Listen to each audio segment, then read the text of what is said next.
नमस्कार, बहुत स्वागत है आपका डेली 24 भारत में। मैं हूं आपके साथ योगेश पांडे। लोकसभा चुनाव के बाद अब भारतीय जनता पार्टी उपचुनाव की तैयारियों में जुट गई है। यूपी में कुल 10 विधानसभा सीटों पर उपचुनाव होना है और इसको लेकर मुख्यमंत्री योगी आदित्यनाथ के नेतृत्व में मुख्यमंत्री आवास पर आज बेहद अहम बैठक हुई। इसमें उपचुनाव के प्रत्याशियों को लेकर भी चर्चा की गई।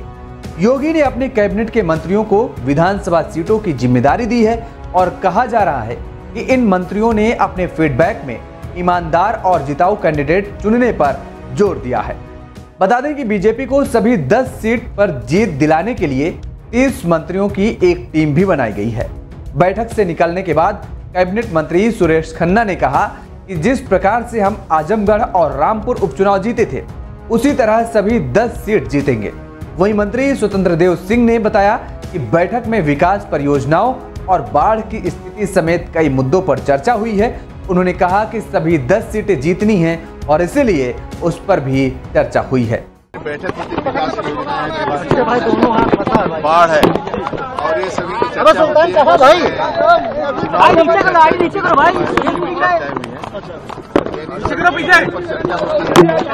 सरकार क्षेत्र का डेवलपमेंट है, आगामी 10 और 10 के 10 जितना है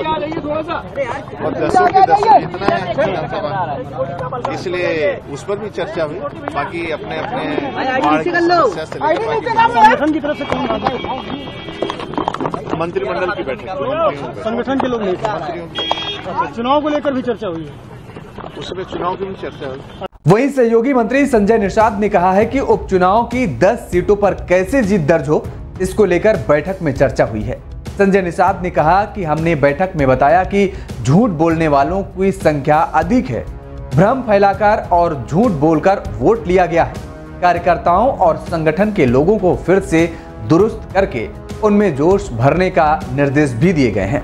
गौरतलब है कि लोकसभा चुनाव के बाद 6 महीनों के भीतर उपचुनाव होने हैं और हाल ही में हुए लोकसभा चुनाव में मौजूदा विधायकों के सांसद बनने से विधानसभा की 9 सीटें खाली हुई हैं और इसके अलावा समाजवादी पार्टी के विधायक इरफान सोलंकी को सजा मिलने के कारण उनकी सीट भी खाली हुई है।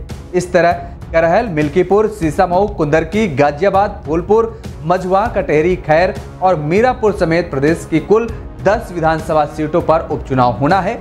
इसको लेकर बीजेपी और समाजवादी पार्टी के साथ ही साथ उनके सहयोगी दलों ने भी अपनी तैयारी शुरू कर दी है। बता दें कि जिन 10 विधानसभा सीटों पर उपचुनाव होने हैं, उनमें से 5 पर समाजवादी पार्टी का कब्जा था, 3 पर बीजेपी का कब्जा था, तो निषाद पार्टी और रालोद के पास एक सीट थी।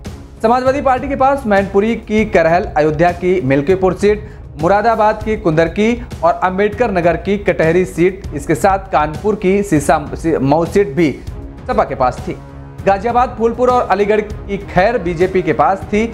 मिर्जापुर की मझवा सीट निषाद पार्टी और मुजफ्फरनगर की मीरापुर पर रालोद का कब्जा था।